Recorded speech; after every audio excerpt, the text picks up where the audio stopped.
So the next thing that we're going to do is look at some analysis functions.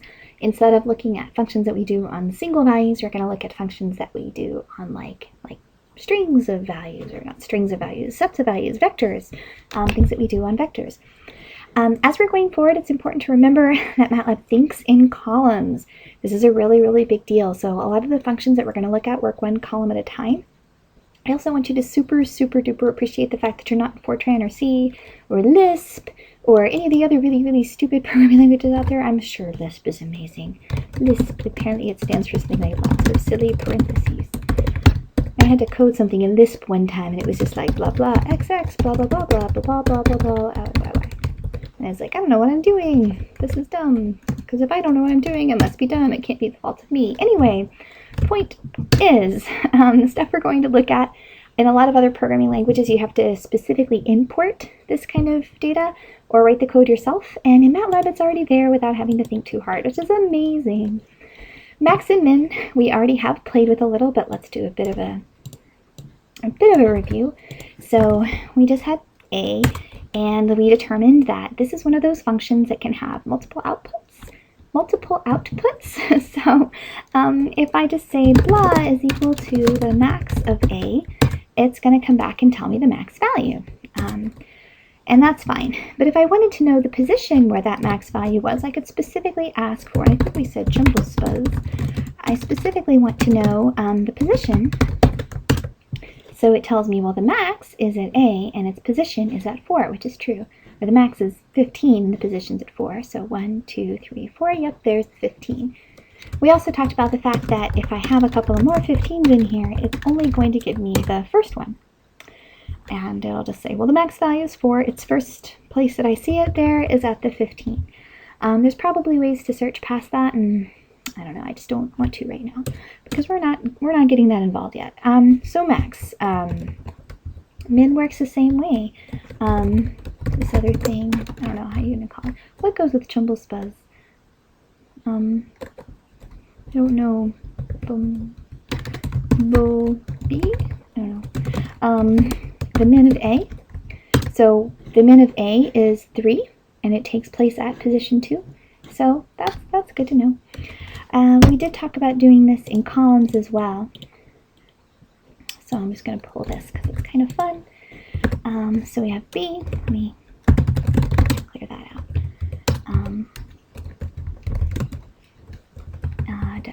I don't want to work too hard, so I'm just going to copy this because typing is, takes effort. So B. The joy of watching this in a video is you can just like pause it and deal with it. As opposed to if you were in class, you'd be like, oh my gosh, this woman's typing like 30 bazillion miles an hour. Okay, so anyway, whenever I do this, and if I run this code here, I get for my max, what it does is it finds the max per column. So the first max is 3 and it takes place in position 1. Then it's 6 in position 1. Then 3 in position 2. Then 9 in position 1. And 8 in position 2. Excellent.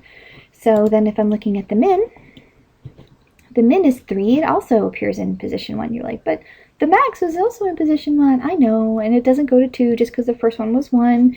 It's like, dude, it's still the same thing, so it's still in position 1. 5 appeared in position 2, 2 in position 1, 7 in position 2, and 1 in position 1. So that's pretty awesome.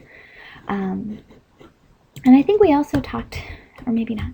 So let's pretend that, let's say, what if I wanted this, the max or min by rows instead of columns.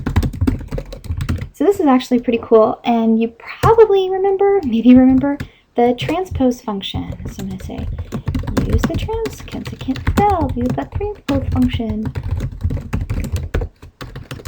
Okay. So remember the transpose function does that. So now what's happened is all of a sudden my rows are now my columns. So if I ask MATLAB to come up with, and I'm just going to do the actual value, so I'm not going to worry about the position right now. But if I say, okay, well, where is the maximum of B by row, then I'll say, give it to me insofar as the transpose. Give me the max of the B transpose. And now, I'll scroll this down a little bit. Now you see it's the max of the first column is 9, and the second column is 8. Now, if you'd really like to kind of hide what you're doing, what you can then do is transpose your output again, and then that's going to turn it into, instead of, I'm going to show that again. So here, see how the 9 and the 8 were lefty-righty, and now they're uppy-downy. Okay, so the cool thing about this is I could go ahead and I could just display B, and now it looks like I pulled the max of each of the rows just effortlessly. And it wasn't that it was effortless, it was just that I was clever. This is actually a triply nested function, believe it or not. But I transposed the B, I took the max of it, and then I transposed the output so it looked like it came out in terms of rows. And I can do the same thing for the min. You'll actually see us doing a lot of this in MATLAB. It's kind of super duper convenient. There's probably better ways of doing things, but for me, I mean, gosh, it just doesn't get a lot shorter than hitting that little key to make it transpose. So that's how you can find the max and the min of the rows. So that's pretty cool. There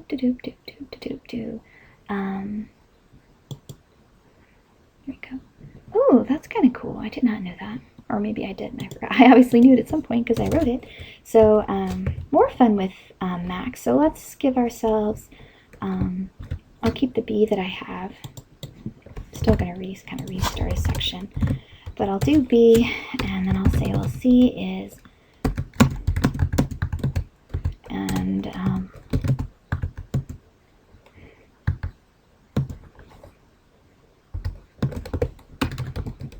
I don't know what this is going to do. But apparently, I can find the max of B and C. So this is an example. So now max actually has 2 different inputs. So max is a very versatile little function. You can see now what max has done is he has gone through and found the maximum of an element by element. So it compared the 9 and the 3, it said 9. 6 and the 3, it said 6. So here's the answer down here. This is the answer that I'm looking at. So compared the 2 and the 2, came with 2. 9 and the 1, 9. 1 and the 2, 2. 3 and the 9, 9. 5 and the 2, 5. 3 and the 1, 3. 7 and the 6, 7. And 8 and the 0, 8. I can also find the min, and I'll do an element by element comparison.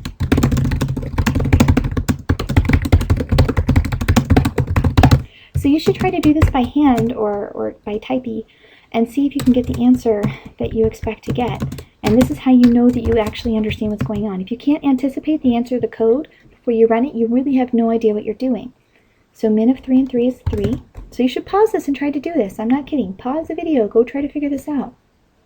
Min of 6 and 3 is 3. 2 and 2 is 2. 9 and 1 is 1. 1 and 2 is 1. Then on the next row, min of 3 and 9 is 3. 5 and 2 is 2. 3 and 1 is 1. 7 and 6 is 6. And 8 and 0 is 0. So I hope that I get that answer. 3, 3, 2, 2, 1, 1. 3, 2, 1, 6, 0. Yay! Exciting! How exciting is that? I can do stuff. And it also makes you feel kind of smart. And, you know, being smart is good. Alright, so there we go. So min, max, by row instead of column. And there we go. If we wanted to find the max or min of the entire matrix, that one's kind of fun. I think we've already talked about it. But, no, come back. What if I wanted to find the max or the min of the entire matrix? So, in this case, for this little guy, that would be 9. So if I wanted to find the max, I could do whatever is the max of the max. So that would give me the max of everything, or I could find the min of the min. And that would give me the minimum of those. So, yeah, all kinds of stuff you can do with that. That's kind of fun. Let's see, what else can we do? Other things we can do with large parts of whatever you call it, data, arrays, things you can do with arrays. We can find medians, means, and modes. So hopefully you remember from some kind of class that you took at some point, mean is the average. So if I had 3, 7, and 12, then the average is 3 plus 7 plus 12. Of course I didn't pick anything smart. But 3 plus 7 plus 12, which is 15 plus 7 is 22 over 3. So the average is about, I don't know, 7 1/3. So that's the average. Average. Okay, the average. The median is the number in the middle if you list them in order, and since I already listed them in order, the median is 7. And the mode is the guy that appears the most often. I don't have a mode here. Nothing appears more than once. Let's say I had a 5 and a 5 and a 4 and a 4 and a 4 and a 3 and a 6 and a 2. Then I would, let's go ahead and look at that. So see if you can find the mean, the median, and the mode of those guys. So the mode is the one that appears most often. The median is the one that appears in the middle if you put them in order. And then the mean is the actual average. So take a minute, make sure that you can find this so you can remember how to do this. So assuming you did that, I'm going to rewrite these in order. Alright, so 3 from the back, 3 from the back, these 2 in the middle. I think for the mode you take the average of the 2 in the middle, so the mode is 4, because like if it had been a 4 and a 5, I would have taken the average, I think.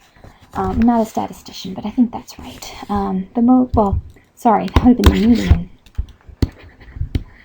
The median is 4 because it's the one that's in the middle.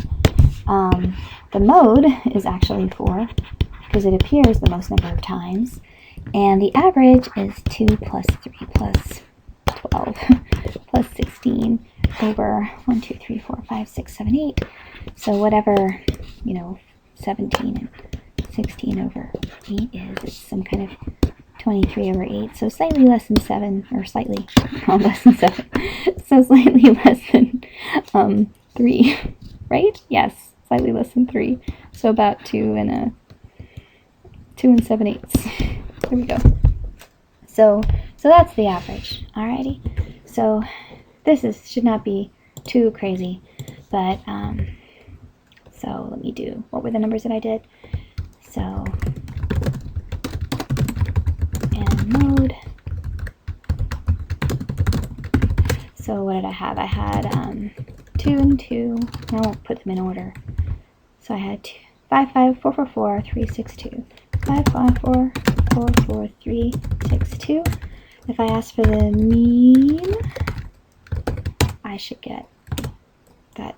Wait, can I not multiply? Or can I not add? Is that the problem? Is adding the problem? What's 23 over 8? Oh. Did I put them in right? Hold on. Oh, I know what the problem is. 5 and 5 isn't 12. 5 and 5 is 10. I am like the smartest person alive. I don't know if that solves the problem. I'm just gonna stop trying. What is 15 and 12 and 6? I don't know. 38? Is that the problem? Is I didn't carry my extra thingy? Is that a... Oh, okay. 8, 9, 10, 11, 12, 13. Okay. I told you I could do MATLAB. I did not say that I could do basic math. I can do complicated math. I just can't do basic math. So 33 divided by 8. See, this is good. This is good for me. This is good for you to see me struggle. It's a pedagogical technique. Remainder 1. 1/8 is 0.125, I think. Is that what we got? 4.125? Yes, okay, that's what we got. We got 4.125. All right, let's try this again. Nobody saw that. All right, median. So the median is 4, and then the mode we expect to be 4 as well. Much better. Okay. Let's see if we can get something to where the median is not the mode. Let's put in a whole bunch of... There. So now the mean is... Let me do a CLC. So the median is... But the average is 44. That makes sense. It's really big now. The median, the number in the middle, is that 5, which actually makes sense. And then the mode is 99. That appeared the most.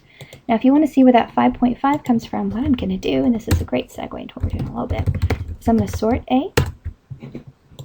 So if I have A that's sorted, I can now look and I can say, okay, there's 1, 2, 3, 4, 5, 6, 7 this way, and then 1, 2, 3, 4, 5, 6, 7 this way. So the average of those two numbers is the median, which was 5.5, which is exactly what I saw.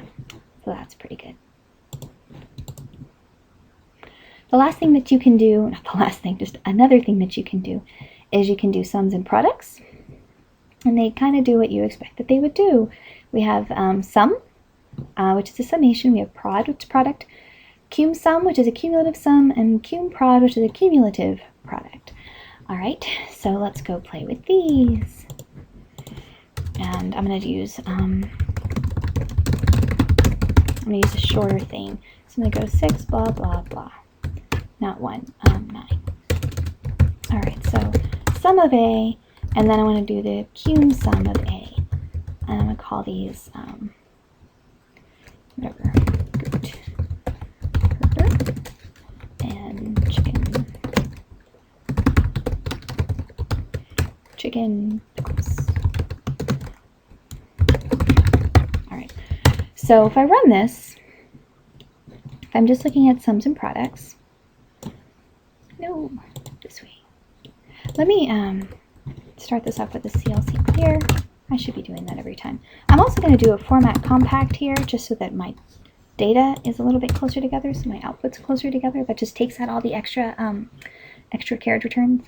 So there's my value. So goat, that was my sum. All right, so if I'm looking at my sum, literally it added 3, 6, 2, and 9. And although I know that I can add 9 and 2 is 11, 13, 14, 15, and then 16, 13, blah. It adds up to 20, so there. The next one is a cum sum, which is actually cumulative. So a cumulative sum, what that's going to do is it's going to put the 6, and then it's going to 6 plus 3 is 9, and then 6 plus 3 plus 9 plus 2 is 11, and then 6 and 3 and 2 and 9 is 20, so you can actually see the numbers add up. The prod does kind of the exact same thing, except with product, which is multiplication. So product is multiplication. Multiplication. Product is multiplication. So 6 times 3 is 18, times 2 is 36, and then, I don't know, 36 times 9 is 324, which is what I got. But again, you can see this number get created. So I have 6. 6 times 3 is 18. 18 times 2 is 36. 36 times that last value, 9, is 324. So we can actually see that cumulative product being created. You might be like, well, that's stupid. When am I ever going to need to know that? And again, I super duper promise everything that's in MATLAB is there because at some point some guy or girl or person or whatever was like, dude, I really need a cumulative product function. And enough people needed it that they decided to include it as part of kind of like just the basic MATLAB. So then to round out the little last bit of things that we can do, or that I'd like to at least talk about right quick, is determining size and length. Determining size and length of a matrix or array. So the idea would be like this guy. Size and length mean different things in MATLAB. So I have this guy. If I want to know what is the size of this matrix, it comes back as a 3 or as a 1 and a 2, which should make sense. Let me format just regular. Okay. So there's my matrix, and there's its size. It's a 1 by 4 matrix because it's one row and 4 columns. So if I ask for the size, now I can actually get, if I wanted to, there's actually 2 different ways to get this information. So I could say blah is the size, blash. Kind of like that actually. Blash, blah, blah is the size of A. Or I could say, what is the, I don't know, whatever you call it. I'd actually like the rows and the columns. So A rows and A columns. And I could ask for 2 outputs from the size matrix or the size function, and it would give those to me in separately. So you can see I can either get blah, which is a 1 by 2 matrix that says that the A matrix is 1 by 4. If that makes sense, I'll say that again. Blah is actually a 1 by 2 matrix, indicating the size of matrix A. A rows and A columns is just a simple integer. Rows is 1, columns is 2. Now I could label them backwards and make them very annoying. I don't have to call them rows and columns. I could call them arrows, and I don't know what he calls, I don't know, Acropolis. There you go. And it still works. Okay, so that's the size. Now if I wanted to do this other thing where I ask for the length of A, it's actually going to give me 4. So the length of A is actually the, whatever you call it, it's the longest of its dimensions. So if A is a 1/4, then the length of A would be 4, not 1. Now, on the other hand, if I had B, and I called B being 3, 4, 5, and 7, so now it's a 4/1. If I asked for to be the length of B, the length would still be 4, even though the size of B is 4/1, whatever then goes with the longest. So that would work even if I had a so if you looked at this, if I asked for the size of C, it would give me 4/3. But if I asked for the length of C, it would give me 4. And I keep giving you answers where the answer is 4. It's not always 4. Now it's 5, because that's the longest of the two.